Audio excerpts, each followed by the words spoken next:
Hi, everyone. Thanks for tuning in tonight. My name is Lauren. I am the Publicist and Events Coordinator at Book Revue. I am so thrilled to be bringing you this event tonight. This one is something that I'm personally interested in. I'm a little bit of a deadhead myself, so this is very exciting. But before we get started, I want to just give you a little tour around Crowdcast for those of you who are new at this kind of thing. Right down here, there is a blue button where you can buy a signed copy of Ross's book, Drunk on Sunday. So you can click that button right there or visit bookrevue.com, and review is R-E-V-U-E, bookrevue.com. You'll also notice down below there is a button that says Ask a Question. Ross is going to be taking some questions from you guys after he's finished with his conversation with Alan. So if you have a question for Ross, submit it right there at Ask a Question. And there is also a chat alongside the side of the stream where you can talk amongst yourselves, make comments, that kind of thing. So again, thank you all for tuning in, and let's get started. Ross Warner has been writing about the three pillars of popular culture: television, music, and film since high school. His work has appeared in such magazines as American Heritage, Cinema Retro, Hittin' the Note, Hebe, and Glide. His obsession with the Chargers landed him in the Pro Football Hall of Fame in 2002. His work on his other major obsession, The Grateful Dead, has been similarly featured in both books and magazines. Drunk on Sunday is his first book. And here to speak with him tonight is Alan Paul. You might recognize him as the two-time New York Times bestselling author of Texas Flood, The Inside Story of Stevie Ray Vaughan, and One Way Out, The Inside History of the Allman Brothers Band, both of which debuted in the New York Times nonfiction hardcover bestseller list. He is a senior writer for Guitar World magazine and has interviewed the members of the Allman Brothers Band hundreds of times. No one has written more frequently about the band, and his work has earned the praise of the late Greg Allman, Warren Haynes, Butch Trucks, and other band members. So here to talk about his new book, Drunk on Sunday, please welcome to the screen authors Alan Paul and Ross Warner. So bear with me here for a second. Hello, Ross. All right. Hey, Alan. Ross, can we hear you okay? Just to test. Can you hear me? Yeah. Okay. All right. I'm not going to move. All right. And I'm okay. My volume is good as well. You're all set. Take it away, guys. Thank you. Thank you, Lauren. Hey, Ross. How are you? Hey, what's up, Alan? Good. Thanks, everyone, for tuning in. And Book Revue is a great store out in Huntington. I did a great event there for Texas Flood. And before we start, I'll just say you should buy, of course, Drunk on Sunday, clicking, I guess, right down there. If you already have it, then get something else at Book Revue, because we got to make sure these independent stores stay alive. They do a great job of supporting authors and being there for us. So Ross, you were on Tales from the Golden Road yesterday. Congratulations. It was a show I listen to often, and it was fun to hear. It was a really nice interview. Let's talk a little bit about when you first got into the Dead. I want to talk about and I have a little bit of a method to what I'm getting at, but just tell a little bit about your first introduction, first to the band and then to a live show. I, like a lot of people, I didn't have an older sibling that got me into the Dead, but I had a bunch of sort of older siblings at summer camp in Baco in the Adirondacks, and really, I was in the 10th grade, and I heard, Skeletons from the Closet, but all the counselors at Camp Baco were obsessed with the Dead and were, going to shows. And it was really this kind of Easter egg where, everywhere I went, people would be talking about this thing. And it was, I guess, the summer of '87 that I really decided that I had to see the Dead. I really didn't know that In the Dark was coming out.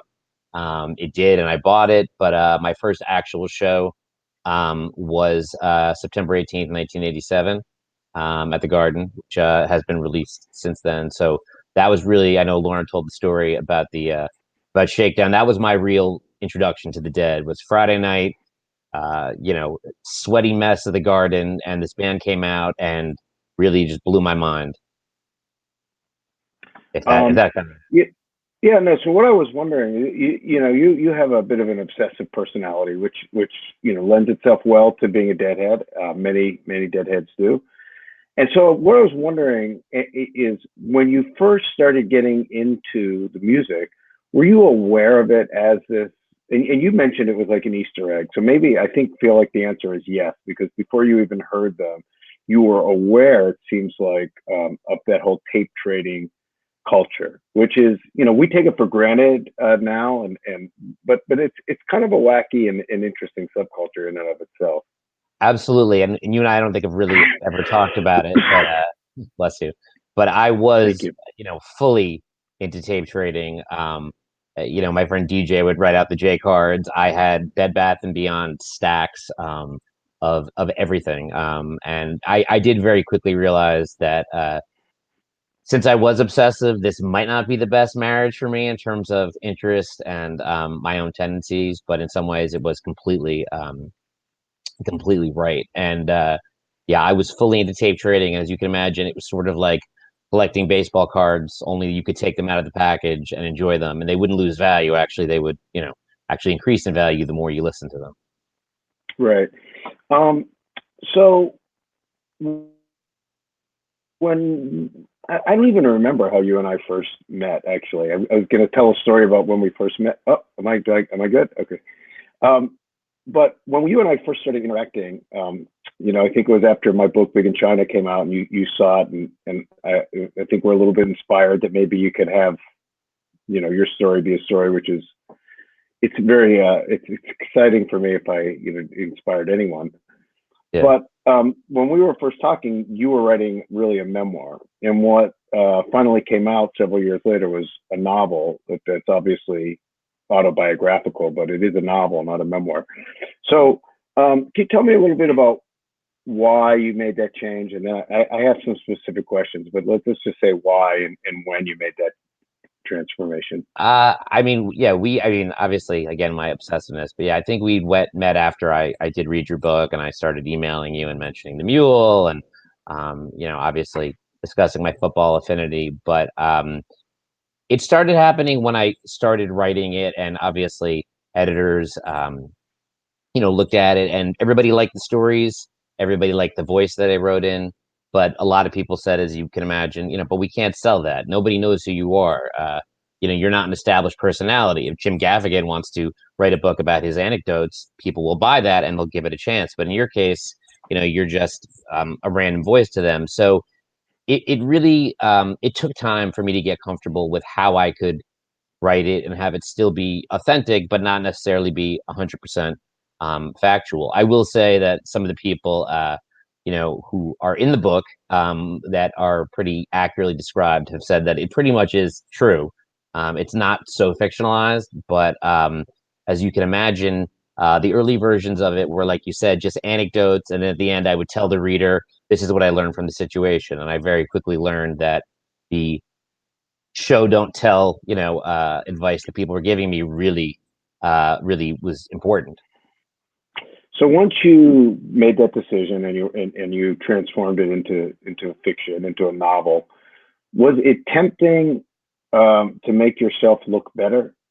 Yes. When you get to because people of course do that in memoir anyhow, um, because of course we all narrate our own story in ways generally that are favorable to ourselves, other than the people who do the opposite. But but once it's fiction and there's really no, I mean, it doesn't matter if it's what happened or not. So was it hard to keep perspective on where to change things, how to make yourself look better, how where there might be places where making yourself look worse would be better for the story?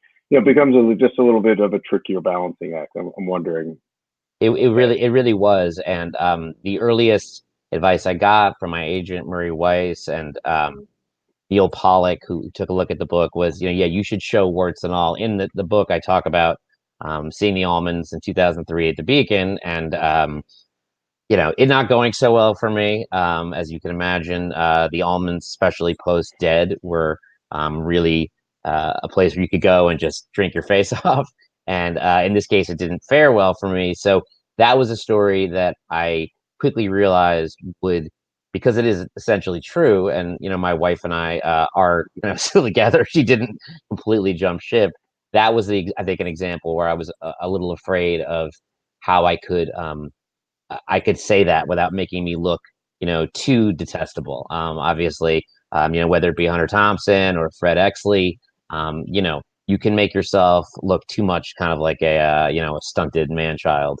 And I didn't want that because obviously I wanted somebody that people could relate to. And that was really, I think, what I was looking for after reading your book is that, hey, I might have a story to tell that people can connect to, even if they don't like the thing that I like. And that was really something that I had to work on a lot. Right. And I mean, that particular story, I completely, it completely resonated with me. And I think, well, I mean, with that story specifically, about, drinking too much, and you were at a, you weren't married yet. You were in this relationship where you were maybe headed towards being serious, and it was a little bit of a crossroads, right? Where your wife to be could have left you, Yes. but she seems to me, at least as depicted, handled it pretty well, and laid it on you like, you know, you're gonna have to think about your life and make some decisions. And uh, I think most of us have had crossroads like that, in life and in relationships. Um, but also, that's sort of one of the overarching themes of this book, isn't it? I mean, Yeah. from beginning to end, how to come out the other end of Right. this while being who you are, but right. Absolutely. And you mentioned the earlier question about, whether the dead were really conducive to someone with their obsessives, who was obsessive. I mean, obviously it got to a point and has gotten to a point at times where, am I really that free? Being so consumed with something that, yes, for a lot of people is freeing, but in my case might be very constricting. And, Sam, my wife, she jokes that, she looks much better in the book than she really is. And that, she's not the saintly character, but I mean, she is maybe not in necessarily every story. That one is 100% and true. And like I said, really the biggest problem I think I had was making it into more of a narrative story, like the ones like yours, and whether it be High Fidelity or again, books about and movies about people that you can't necessarily root for all the time, but um, it definitely yeah. I'm rambling on Yeah. there, but yes, I definitely I'm glad that crossroads came out because I was about to get married, and as you can imagine, my whole uh, persona that I thought I had to stay true to was about being authentic, and right there's a contradiction. I mean, how can you not be a poser when you're so obsessed with looking authentic? Right. But I think also the interesting part of that story to me was that your friends, who on some level you were trying to impress or show that you're not abandoning them by going off at the wound, they were kind of like, dude, what's wrong with you? Yes, Like, and which I'm sure was helpful to you, yeah, and modifying your I'm glad behavior. absolutely. And like I said, you've met some of the people that were there, and absolutely. I mean, I was trying so hard to be you know, this person that nobody expected me to be anymore. And again, that's something that there is a screenplay for Drunk on Sunday being worked on, and maybe that theme is a little bit more kind of what happens when you really get stuck. When you're like Frank the Tank stuck, or when absolutely can't get off that spot of reliving your glory days, which weren't that glorious to begin with. But that was yeah. Sorry, I thought you were going to No, say something. I was, but it's okay. The Drunk on Sunday, the title itself. First of all, it's a great title, but it's very evocative, and it goes right to the heart of this because you know Sunday you're supposed to go to church and pray, right? The eagle flies on Friday, and so and I'm we're both Jewish, and you don't have to be Christian, you don't have to be religious to have a sense that Sunday's not really the most appropriate day to be drunk. And I have a good friend who, if I wrote a book similar to yours, would be a major character in it. And a few years ago, I went to a Steelers game with him. He has season tickets. I grew up in Pittsburgh. He still lives there, and we went to a game with my son and his daughter about 4 years ago.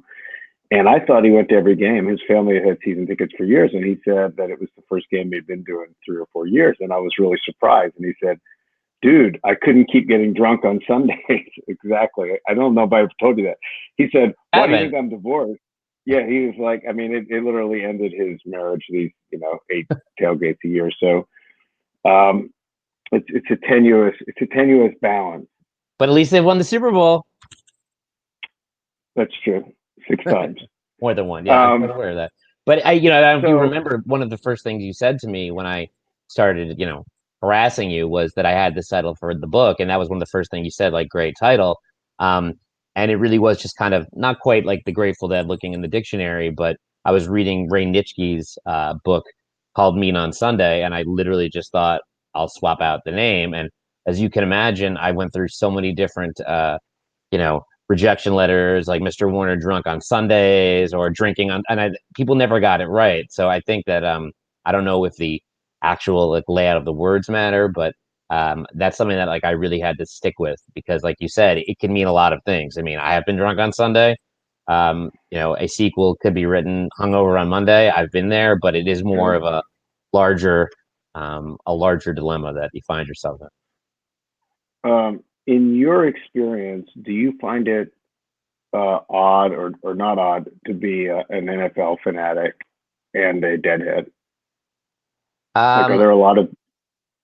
I think. I mean, I think that there are. I think that I find it odd to be a Chargers fan and be a Chargers fan that literally that was enshrined in the Pro Football Hall of Fame alongside the Barrel Guy, the Big Dog, all these guys. Where I already am a Hall of Fame fan of this, even though I'm not the biggest deadhead, I guess. But I don't find it so different now. As you know, the Steal Your Face has been repurposed to have everything in it. But I found that I was the only person before the show in Oakland who would have to go downtown to go to a bar to watch the Charger Chief game before I tailgated in the parking lot of Oakland Coliseum. That I don't think there were a lot of people there that were doing that. And the day that I did that was the day that Joe Montana was playing for the Chiefs, and of course everybody in the bar was rooting against me anyway. So it was already like but I don't think it's that now. It's not that unusual. But I think at the time, maybe people being a full-fledged freak in two worlds was probably a little unusual, especially when you live in New York and you've only experienced your football team, like you mentioned, Pittsburgh, and how much it's meant to you with your family and how much growing up, and you have memories. I mean, all my memories are looking through the television, and a lot of people will say to me, "Yeah, I used to love the Chargers with Dan Fouts." But then I started losing, and I grew up. Right. Well, childish. for me, being a Steelers fan is kind of like being Jewish. Like, wasn't really a decision. It just was, because I grew up in Pittsburgh in the '70s, and it was like a civic religion. It was kind of like a civic religion. Like, some people take it further than others, but even the people who aren't really that interested sort of have it. Yeah. Where the there's the Reformed to the Orthodox in the Pittsburgh Steeler fandom, but it's just normal stuff like that. Like when they're in the playoffs, every Pittsburgh bus says, "Let's go Steelers, here we go," whatever. Every Friday is Black and Gold Day in the fall in Pittsburgh. Nurses, doctors, probably judges. I don't know. Right. And and you and I talked. I mean, again, the sad irony of the Los Angeles once San Diego Chargers, that their biggest moment that I do depict in the book, which is followed by their lowest moment, was beating the Steelers, in Pittsburgh, Bill Cowher, and they were I think they were 17-point underdogs. And I saw firsthand, I was like I put in the book, I was drinking Iron City. I had somebody threw a terrible towel at me. I saw the Deathmobile from Animal House painted black and gold, and people in the Barry Foster Bumblebee jerseys like rocking the Charger team bus. I mean, I certainly saw that. So there was definitely, I mean, I was definitely fortified by alcohol, but there was definitely a sense of why am I doing this? So you mentioned going and watching that game before going to a show in Oakland. Sure. Have you had any direct conflicts between a game you really wanted to watch and a show you really wanted to go to, and what one, if so? Sure. I do know that when I flew out to Tempe to see the Dead when Jerry got thin for the 80th time, and my friend DJ and I flew from Rochester through Detroit to Arizona. I knew that the Chargers, who needed to win every game to make the playoffs, were playing in Phoenix that day, and I was never going to go to the game, although I was going to go to the show. But in pre-internet cell phone era, I definitely, during the show, and that was the day they broke out "Here Comes Sunshine," was wondering how they were doing. And as soon as we hit the lot, DJ and I were asking for a score, and people were like, "A score of what?"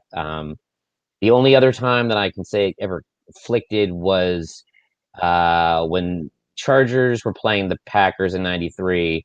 The Dead were in San Diego, and I was thinking about going, and because I couldn't somehow do both, I decided to do neither. And a story that I left out of the book was that I got stranded in Polkville, New York, right outside of Cortland, by myself with my AM radio, driving home from Rochester, where I was trying to rekindle my college days right after they had ended. And that was definitely, I mean, a real life story that made me think, like, what am I doing to myself? But Right. I think Jerry Band Halloween '93. I remember I went and we were playing the Raiders, and I was almost not gonna go, but I did go. And then during the game, during the show, I found out we beat the Raiders, and I started screaming. And my friend DJ was like, "It's a Jerry Band show, dude. You're gonna freak people out." And I said, "It was the fucking Raiders. What are you talking about?" And can I say that? And I don't know. In 2009, during the Almonds epic Beacon run for their 40th anniversary, and they had all these incredible guests, I was there a bunch of shows. I missed more than if I could do it again, I'd go to them all. But I was there a Saturday night, and Bobby and Phil played. And it was the same night that Pitt was in the Elite Eight playing Villanova. And I was really, really into that basketball team. And so I was watching the game on my phone, and then it was getting down to the nitty gritty, and I couldn't take it. And I luckily had a pass where I could come and go through the back door. So I just left, and I ran out the back door, and I just started running up Broadway to find the first place with the TV, which was kind of far from the Beacon to get to the bar with the TV. It was about 4 or 5 blocks north, I think. Liquor store was probably, yeah. Yeah, it was kind of a nice Italian restaurant, and I ran in there really stinking of the Beacon and of running and sweat, and I just kind of ran up to the bar, and they said, "Can I get you something?" And I said, "No, just the TV." And I watched, and then Pitt lost in this last second, Scotty Reynolds coast to coast thing. I mean, I think that Sugaree that Bobby and Phil played is probably still going on, so you could probably get back there and catch it. The good, the upside of it is, like, you have this heartbreaking sports moment, and then it's like, well, I still got the show to go to. I just like ran back into the show, and my brother was like, he's like, "What the hell happened?" He saw the score, and I'm like, "Dude, just enjoy the show. You don't want to know." But that was one of those times. But there was a lot of March Madness during March Madness where I had conflicts of basketball games I wanted to watch. So you teach history. So I'm wondering how or if that has impacted you as a writer. If your kids meaning your students, not your children, have any idea of this other lives of yours, and like, how old are they, and have any of them read this book, or how would you feel if they did? Or... Yeah, my kids, my daughter Sarah is 13. She actually is going to turn 14 on Wednesday. My son Aaron, chose 2 very strong Jewish names, is 9. They have not read the book. I've told them, I'm sure they will eventually. I've told them that there are things in the book that I wouldn't necessarily want them to know. But at the same time, most of it wouldn't surprise them. My students, like I said, I have, the mule sticker in the back of the room with, the steal your face. And as I said on Sirius yesterday, I've had kids walk into my room wearing a Dead shirt, and I'd be like, "Hey, that's cool," but they have no idea really what they're wearing, So my own kids, I think, are less surprised. They tolerate all of my, like I said, my insanity. But I think I mentioned it to you one time. My daughter looked at my cooler in the garage, and I still have the sticker from tour that says "Work sucks, I'm going on tour." And Sarah, as a young girl, said, "Daddy, work might suck, but you're not going to go on tour." And it was a reminder that figured out. Yeah, right. That there was no tour to go on, or that I probably wouldn't, get up and leave. So it's definitely informed my writing. But I mean, yeah, I guess just like me and the character, it probably isn't as dissimilar as I'd like to believe sometimes. Is there any reason that you became a history teacher instead of, say, an English teacher? Um, I do love history. I am an avid reader. My wife just texted me, by the way, that did you ask that I teach 11th and 12th grade? Did I not answer that? Okay, because Yeah, no, yeah, I did ask that because I was wondering that's why I was wondering how appropriate or inappropriate. I mean, 11th or 12th graders oh yeah, no, could I mean, handle knowing. right, people that I teach with, if they're watching, I mean, they know that I wrote the book, and there's really nothing in it that would 100% surprise them. But I certainly don't think that I'll be, the poster boy for anybody's, uh, play of the month, I guess. But yeah, wait, what was the next question? I know you just asked me something. No, but why you taught history instead of English? History was the only thing in college, honestly, that I realized I could do well in without having to actually be in all my classes because, as you can imagine, I took a lot of time off. I went to a lot of shows, and there were incidents of me, Knickerbocker 90, writing my paper at my friend's dorm in Colgate and faxing it in. Again, there were a lot of deadheads at Rochester when I was there, but most of them didn't really worry about with the grades they got. And of course, you mentioned being, Jewish and suburban. Right. My parents were not going to even let me borrow for school and keep that car if I wasn't, getting good grades. So it was really, yeah, liking history, liking to read, and honestly realizing that I could write my way out of not being in class for 5, 6, 7 days at a time, and then magically Right. showing up with a good It's paper. not biology. It's not biology and calculus. No, Um, no, yeah, and like I said, I think a lot of the professors probably recognize that there were a lot of kids, the same kids that weren't there certain days. The people at the campus post office, recognized there were 8 million people looking for money orders. I mean, I was by no means the only person obsessed with tour, but I was, yeah, the only person obsessed with football and not getting in trouble and simultaneously trying to enjoy college life to the fullest. It was a lot to do.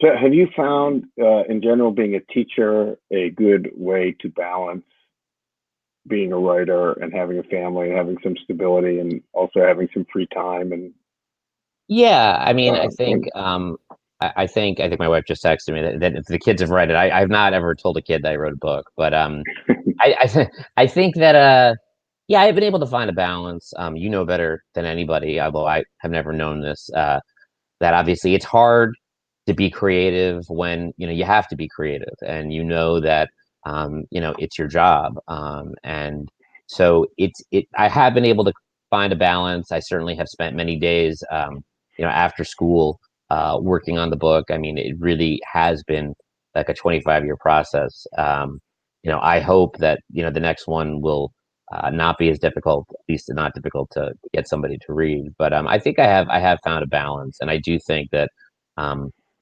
there is a way. I mean, they do kind of all meld together, the different aspects of my life. right. So I'm I mean, as I think I was this close to becoming a teacher. I was applying to graduate schools to get my teacher certificate and had already been working in journalism or trying to work in journalism for a couple of years. I had a couple of jobs, some of which fell through really fast, and really like completely out of the blue as I was waiting to get into grad school. I got this job at Guitar World. It was like I mean, I had put in a lot of stuff for the previous 2 years, but I gave up and then I just stumbled into it. So I foresaw it as a way to balance that. So partly I was just curious if it actually works.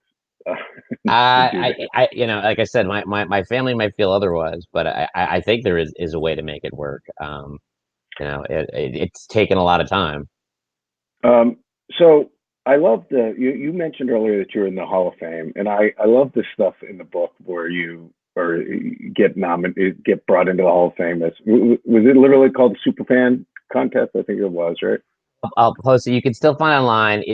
They've rebranded it was the Visa Hall of Fans, and since And then, I think that particular promotion has ended. But there is always some version of Fan of the Year. But yeah, I mean, it was literally me and Fireman Ed and Like I said, the barrel guy who I think has since passed away from Denver, and the Right. big dog.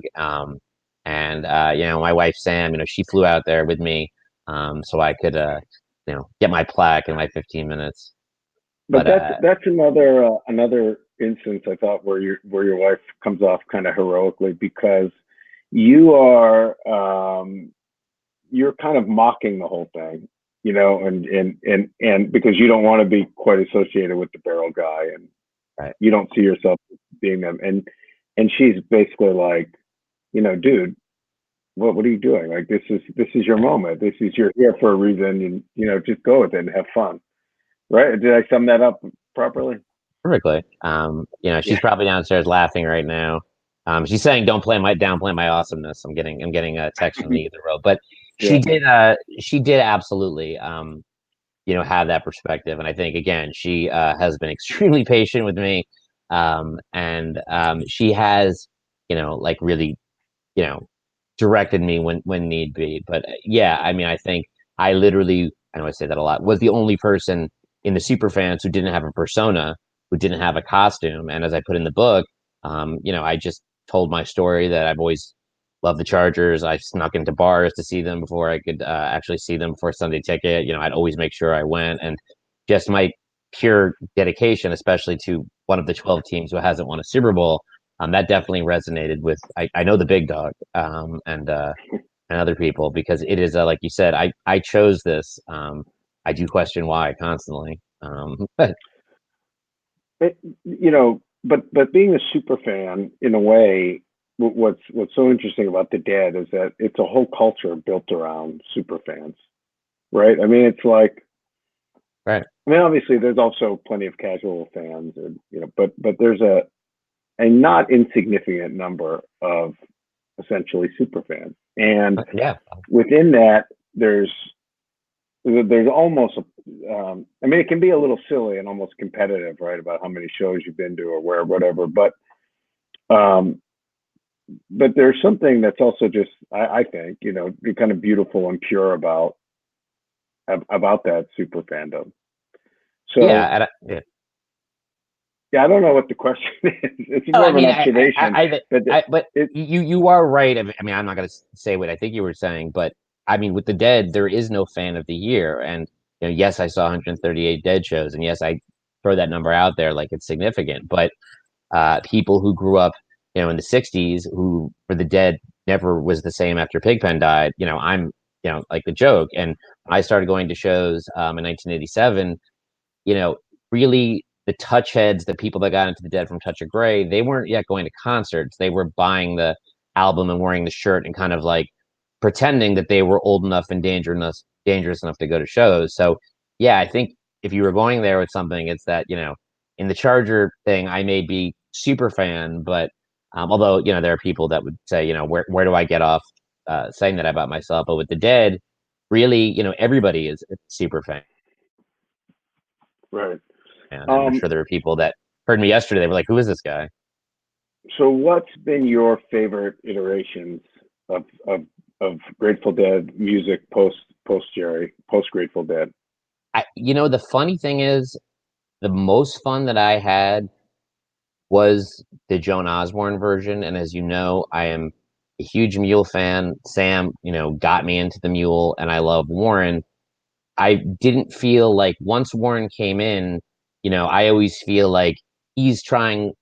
I love the orchestra version of him, but he tries because he has to complement them to be something than who he is. And what I would love to hear, of course, is what would a shakedown sound like if it was the Ripon Mule Irving Plaza Warren Yeah. Haynes playing? It wouldn't be Shakedown Street, but the version in 2003 I did really like, because Jimmy Herring wasn't quite trying to be Jerry. There wasn't the quite, and Joan Osborne made it different enough. I mean, since that time, I know most everybody, you know, loves Phil and Friends, at least the version with Warren and Derek, and Warren and Jimmy, and the versions they've done in the queue. But for me, it's almost like there's just too much, not too much going on. But they're a fantastic band to listen to when I'm in my office, or when I'm going to sleep, or when I'm just listening. But at the time, not really noodly, but I don't know that I think it fully gels. So Mhm.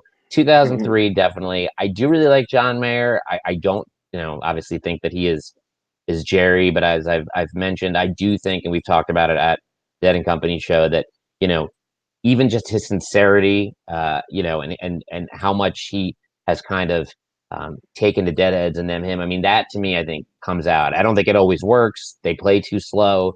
Obviously, Bobby can really, gum up the works at times because he goes slow. But I think 2003 would be definitely the most fun I had. And then the next year with Warren, I felt like it was too much going on. And I think, well, you would know if Warren feels that way. Not that you would say. Yeah, I actually don't know. Warren's never been like really. To be honest, I've never had like a really thorough, honest conversation with Warren about how he feels about all of that. I have talked to him a lot about Phil and Phil and Friends. Yeah. I think we both thing, agree that he kind of was thrust into this role of being the custodian of all things Jerry, and as you know, he didn't grow up loving it that way. So it was, I mean, it's been great, and I love his voice and his guitar. It's just I don't always feel like he's able to be himself when he's playing with other guys, when he's doing it himself. Yeah, so I thought that the quintet version of Phil and Friends that when they were consistently doing that for however many years that was just spectacular. That's been my favorite post Grateful Dead music, and it definitely was partly because Warren and Jimmy were both people I'm sort of friends with. I mean, friendly with, and people I'm close with, but I so it's a little hard for me to be totally objective, but I think musically it really was, for me, it really worked. So there are a couple of shows. But I will say the '99 version, the first time I saw Phil and Friends, where they opened for Dylan, when it was Derek and Warren and Brendan Byrne, that blew my mind. I think it was November 13th, because I remember coming in and they were doing what became like commonplace, that opening jam where Phil's trying to get a theme, or they already have a theme established. And I remember seeing Warren and Derek and just being like, oh my God, it's like the Allmans and the Dead had a baby, and they called it Phil and Friends. Yeah, that was great. I saw a couple of, and that was completely off the cuff, because Derek just they literally called him, because Steve Kimmick left, walked out on the tour. Some of those shows. I mean, I was at the Beacon. I could look up the date, but the day that George Harrison died, and they played "While My Guitar Gently Weeps." It was just incredible. And I was at this really incredible show at Roseland. I also saw some great mule shows there, and a lot of great shows at Roseland. I'm very sad that place is gone. It kind of bums me out, even though it was also sort of a horrible place. But it was great in its horribleness. I did see the Dylan show after they just played it on Sirius, the last Dead show at the Garden. I went the last night of Roseland to see Dylan, and for the encore, Neil Young came out and Bruce came out. I know we both are huge Bruce fans. And I can beat you in the horribleness. I was there and I left before the encore. I missed the whole Neil and Bruce thing. It was a great show. You caught the Sheryl Crow. That was pre-internet. I read about it in like the New York Post the next day. There was like a little headline. Dan Inquilante or whatever. Neil Young and Bruce Springsteen. I'm like, what? Because those shows always ended right at 11. I was by myself. I worked my way all the way up to the stage, and I was right on the lip of the stage for most of the show. It was incredible. And then eventually I had to pee, and at Roseland, so I waited as long as I could, and then I went back, and I went all the way down to the basement. Then I was so annoyed, I came back up, and I was in the back of the room, and I'm like, the show's gonna end. I'm gonna beat the crowd, and I left. Yeah, so, I mean, I do remember also being on fumes on that, but yes, it was. I mean, I did love Roseland. I saw some great mule shows there. I saw, pretty sure, no, that was Hammerstein, where I saw the Black Rose reunion. But and I saw the Red Hot Chili Peppers there, and the opening bands were Smashing Pumpkins and Pearl Jam. That's amazing. Crazy. I saw Van Halen too with Diamond Dave. Not at Roseland. No, at the Garden, but one of my friends texted me, and I know that isn't necessarily a good thing, but no, I mean, I love Van Halen, but I don't listen to them, but I love them. I do regret never going on one of the Guitar World. I started working at Guitar World in '91, and then those first few years, Van Halen was touring a lot, and whenever they came, it'd be like Guitar World. There's a difference. What? Yeah, it was with Hagar. I know, but that's why I didn't go because I wasn't really into it. But they would all trek out to Jones Beach, to Nassau, wherever, and have like a hang with Eddie and stuff. We didn't do it at the Garden because there was too much other stuff going on, and I never latched onto that. So yeah, so Book Review just said we're going to do a Q&A in a minute. So anyone has questions, there are a few in there, but this is the time to get them in. Yeah, I mean, if one of them says, "Yeah, can I fold the laundry?" I mean, the answer is yes. If my wife is going to put that one in there, I don't know if it's there, but. Hi, Lauren. Hi. Yeah. So I figured I'd just pop on because it's almost 8 o'clock. I do want to get to some audience questions. I'd love to listen to you guys chat all night about music and everything. I'm definitely enjoying myself here, but I figure we should listen to the people and answer their questions. If you want to do that now. DJ Johnson is asking, Ross, do you thank your lucky stars every day that you met your wife? Yes, I do. And DJ is depicted in the book. Alan has met him. Is my fraternity brother who was actually there the night that I met Sam. So yes, I do. And I'm sure that you and my other friends also do, because it's maybe probably much more tolerable to deal with, since you came around. So the answer is yes, and I think I'll write a book about it. Yeah, and DJ, I think you and your friends, as depicted in the book, handled Ross meeting her very well, because I don't think he felt the pressure to stick with the boys. So yeah, they believe me. I think they were more than ready to kind of hand me over to somebody else. I think they'd done their yeoman service. So without telling me, I think they knew. Let you be someone else's problem. Yes, and now I've been Sam's problem since 1999. So we have one from Carrie Lane. The balance between indulgence and excess seems to be a recurring theme in the book. So Carrie asks, how many tacos are too many tacos? I know Carrie Lane. I don't know that you can have too many tacos. I know that I've pushed the limits of having too many tacos many times. San Loco. I don't know, Alan, if you've ever been down in the East Village. That was always, or is always, my late night spot. There are a couple of them, but I don't know if you can actually have too many tacos. I know I've had too many tacos, but I think that it's kind of nebulous how many tacos one can have. Me, I can probably put down a good 7 or 8, and then I will be completely. Depends what's in the tacos, right? If there's not too much dairy, skip the sour cream and cheese. It's virtually endless. Yeah, I don't skip the sour cream and cheese. Yeah. I definitely do not. We're gonna get a Baba Booey question, aren't we? I feel like this is gonna happen. We'll see about that. Let me see. Amy Kaplan's asking for you to tell her more about the cooler that you mentioned.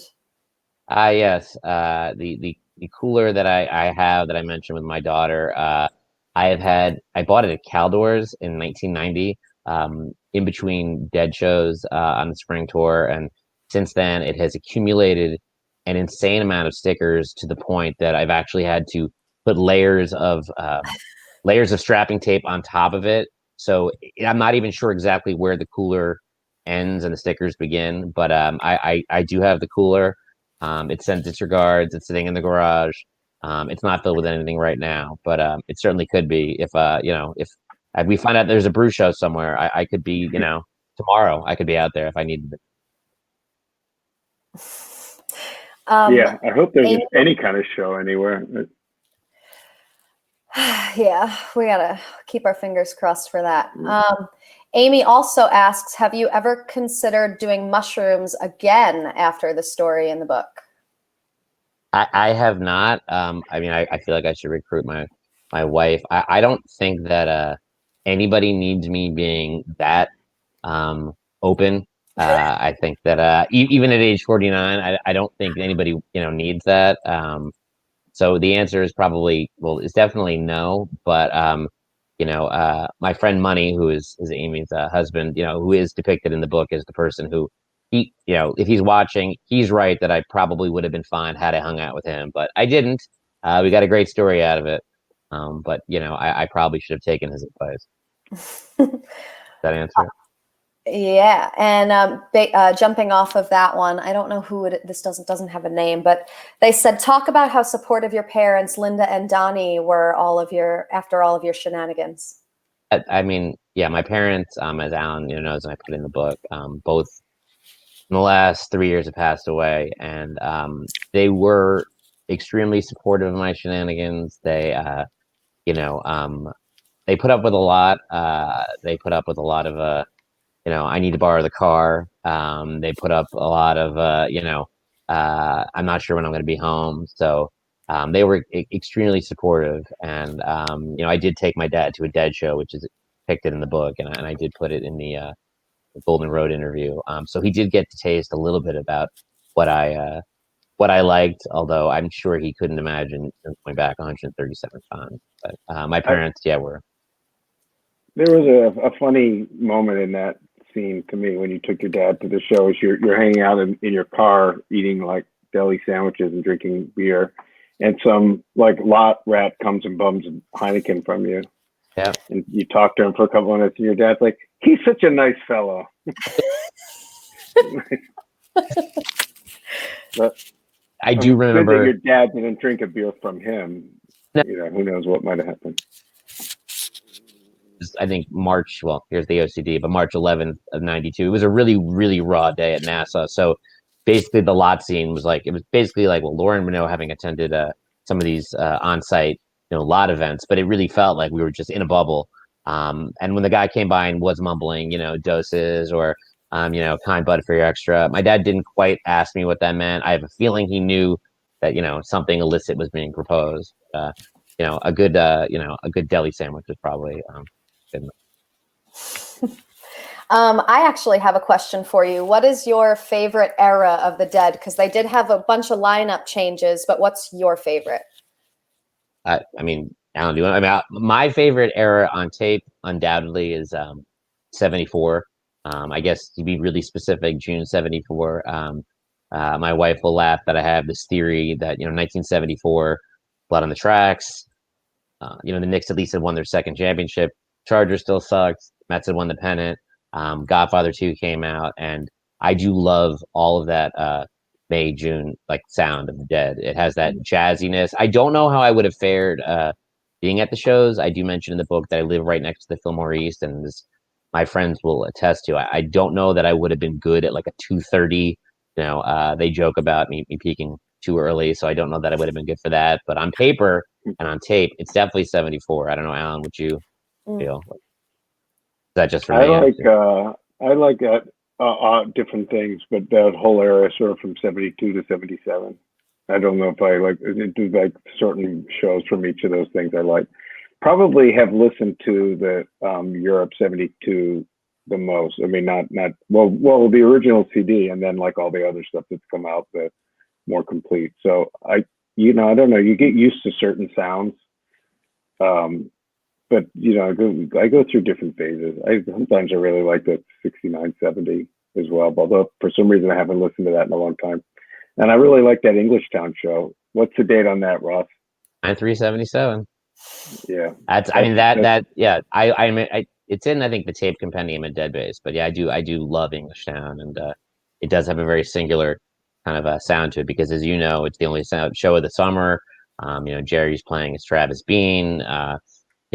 Obviously it's total chaos. I believe, one of the drummers, I should know off the top of my head, I think it was Billy or Mickey. I can't remember. Mickey, I think, had a car accident, so he's, not able to play. Billy, I think, had a accident before Egypt. And that was, I believe, I think Jesse Jarno pointed it out, or Thoughts on the Dead, that I believe Bobby had the double neck guitar for Englishtown because they were gonna play the additional part of Terrapin, the Alhambra part of the Terrapin Flyer that they had never ever played. You were saying Englishtown? Okay, so there you go. Oops, there's a trigger. We have one from Jody. She asks, "Are you an Ohio State fan? Joey Bosa and all?" Yeah, if I could pick a college, I don't know if it would be Ohio State because they win an awful lot. And knowing me, I would pick some really obscure. Like I'd become like the biggest Drexel fan. I do love Joey Bosa, and I'm very grateful that he's on the Chargers because I have left. Been many times worrying that whatever talent we have will leave. But Ohio State is a little bit too too successful for my blood. Like I said, I would have to find a real like tear down or startup. Alice asks, does the college girlfriend in the book exist in real life? The college girlfriend in the book, I guess exists in real life. I don't know that she, knows that she's depicted, but yeah, she exists. Like everything else, I really, fictionalized elements of it, but no disrespect to her. Obviously, the whole point of the book is that I ended up with way more than I ever could have hoped for. So, my wife is meant to be and is the, the it's like in the Bond movies, the second Bond girl ends up being the one that he ends up like, having the scene with at the end. So maybe not the most appropriate analogy, but she does exist. And the book came out in Buffalo, so I think there's a lot of kinship with me and Western New Yorkers because there's a lot of kind of sad sack struggle in the book. And let's do just one more. It's a two-part question. Do you have a prediction for the upcoming Jets versus Charger game? And then the other question is, when are you writing about your experience at Bruce's concerts? Good question. I mean, I don't want to steal the the Clever Lang line that my prediction is pain, but if any team could lose to the Jets, it certainly would be the Chargers. As I remind my Jet fan friends that again, they do have at least one Super Bowl, though none of them rely for it. So I predict it'll be messy and unenjoyable, and will probably have me wishing I wasn't watching. And as for Bruce, that's tough because like I said, my wife would remind me that she is the biggest Bruce fan there is, and if anybody should be recognized, it should be her. Alan, I know, she's jealous even that you spoke to him on the phone. So Bruce would be a touchy subject because I did get to go see him on Broadway, and Sam did not, and I'm not sure she's over it yet. She'll say otherwise, but I think it still bugs her. Yeah. I would look forward to that Bruce book as well. I'm a fan. I saw him at Bonnaroo in 2009. He played with Fish. That was my first Fish show and my first Bruce show. All in one. I actually didn't even know about that. I'm going to look that up. Yeah, 2009. 613. Do we want to do this? I do this in the parking lot with DJ all the time. I mean, do I want to prove how much of a loser I am? I could do it. I believe it's June 13th, 2009. You might be right. It was definitely. But I wish I wasn't. You're right, I think. Oh my God. Well, I think that's Rain Man of the set list. Where are you? I think that's a perfect place to end. Thank you, Ross. Do you have anything last statements you want to say? I just, like I said, I wish that this could have been at the book review. For years, my wife is from Dix Hills. Would go by there, see all these cool names. I'm so grateful, no pun intended, that we got to do this. I would hope that people will buy the book. I would like to write another one. I promised my son Aaron there will be a hungover on Monday. And like I said, Daniel Miska, who is a really excellent screenwriter, is working on a screenplay which would be more the character in college, but hopefully that will come to fruition. So I know you met with Jason Segel at the book review, so if there's any Apatowian links out there, we're looking for a home. We do feel like there's something to the story, maybe if it isn't even necessarily so much about me at this. Well, Apatow was from Syosset, so maybe there's a chance there. All right. Perfect for it. I'm sorry, what did you say? No, I said he's perfect for it. He's the perfect guy to do that. Oh, for sure. Fingers crossed that he walks to the store. Anyway, thank you so much, Alan. This was really special that you were here with us. Thank you, Ross. Thank you for everything. Good luck with the book. Buy a signed copy by clicking the button below or visiting bookreview.com. This was, thank you down there. This was certainly a long, strange trip, and hopefully we will see you for the next one, Ross. Thanks. Bye, guys. Thank you. Have a good night. You too.